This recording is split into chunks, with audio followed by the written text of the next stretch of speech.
The sea turned a flat, livid gray as the Bismarck limped on, her black hull streaked with oil and flame, every list and dent a sentence in the last hours of a ship that had been built to dominate. From the start, there was a single thread pulling tight through those hours: how accumulating damage and the hard choices of commanders stripped away options until there were none left. That thread begins in the immediate shock of battle and runs, taut and inevitable, to the decision that ended life aboard and the ship herself. When the engagement with HMS Hood and the Prince of Wales broke, shock arrived first as a physical thing. The thud of a shell, the concussion that made windows shiver, smoke that peeled back from funnels in sudden, unnatural plumes. Survivors would later speak of the smell: hot metal and burnt insulation, a metallic sweetness that lived in the nostrils and would not leave. The single catastrophic moment that split the day, a salvo into Hood's magazines, left the German squadron with a moral and strategic imperative that would shape every choice thereafter: evade, preserve, repair, disappear. That imperative pushed Admiral Lütjens and Captain Lindemann into decisions taken under pressure, with incomplete information and tools less resilient than the men who worked them. Damage on a ship is not abstract. It is a torn seam in a hull where water whispers and then rushes. It is a turret that will not train. It is a shaft vibrating as if angry. Bismarck carried wounds like a battlefield veteran. The steering gear leaked. The after turrets suffered mechanical failure. The fuel tanks bled the precious oil that kept her engines breathing. One hidden truth that rarely leaves textbooks emerges in these hours. The Bismarck's after-steering was not a single redundant system, but a series of components that, once hit, compounded each other's failure. A struck housing meant pumps could not pressurize, and a loss of pressure meant hydraulic rams crawled sluggishly until they froze. That cascade transformed one hit into a sentence. The British hunt that followed did not simply close range. It exploited that cascade. Cruisers and destroyers shadowed, beat down radio bearings, and Britain's aircraft carriers launched Swordfish biplanes that seemed anachronistic against modern dreadnought steel. Their torpedoes did something more than pierce plating.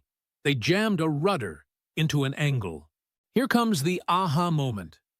It was not explosive destruction alone that sealed Bismarck's fate, but the small, resolute act of jamming the steering into a fixed turn.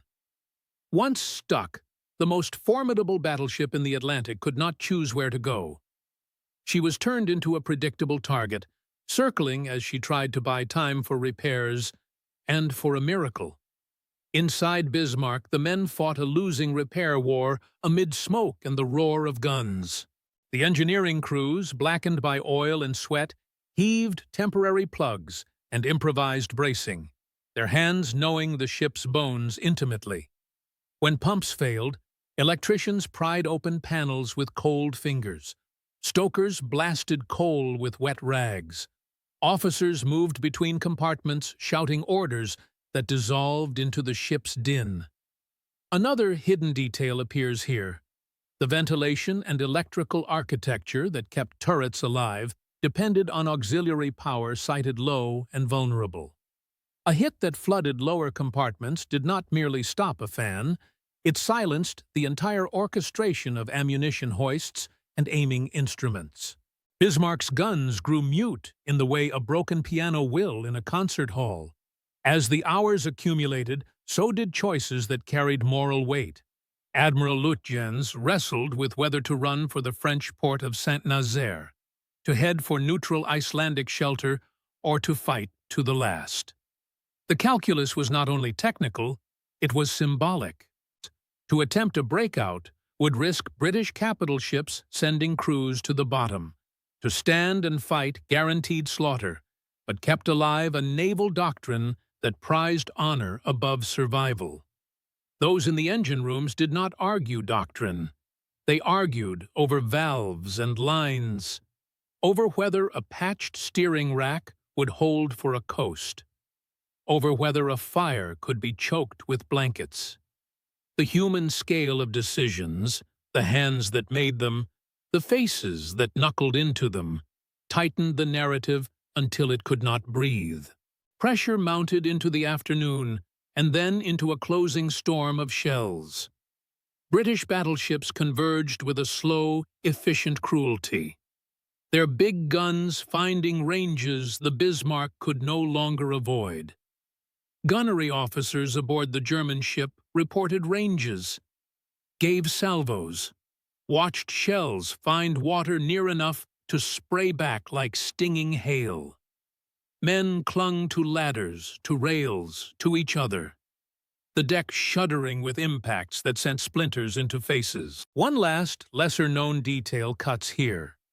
Splinter damage and small-caliber hits around the bridge created smoke and glare that made optical rangefinders unreliable, forcing crews to rely on dead reckoning at the very moment they needed precision most. Artillery without sight is an appetite without teeth. When the final exchanges began, everything the Bismarck had lost coalesced. Hydraulic systems failed, guns froze, engines coughed and rolled. Where the ship could once choose angles and put her armored belt in the best posture, she now offered flank and broadside with predictable stubbornness. Men below decks felt the ship's life leave in cold, structural ways. Steam lines burst, bulkheads bowed, and the pumps that had been kept alive by jury-rigged wiring whispered no more. Voices on the bridge were almost casual, almost exhausted, as the decision moved from command to crew, to scuttle in order to deny capture, while still attempting to keep as many men alive as possible. That choice carried the last human moral weight of the day, and the sailors who did the necessary work did so in a silence that matched the sea outside. There is a particular sorrow in watching something built to last succumb to the physics of damage and the limits of human choice. Bismarck's story in those hours is not simply a tale of shells and steel. It is the anatomy of failure, how systems break in sequence, how leaders make decisions with fractured information, how crews improvise against the inevitable. The ship went down, but the lesson lingers. The most formidable weapon is still vulnerable to the small things that compound into catastrophe, to a jammed rudder, to a flooded pump room, to the tired hands that cannot turn a valve. After the guns fell silent and the sea took its toll, what remained was not only wreckage, but a map of decisions and damages that taught navies and men how fragile seeming might really is. To remember the Bismarck is to remember that in war, power is measured not only by tonnage and armor, but by the fragile choreography of systems and the choices made under fire. The last hours were not a single dramatic explosion, but a long, inexorable unwinding. A lesson in how a great ship and the men aboard her met their limit.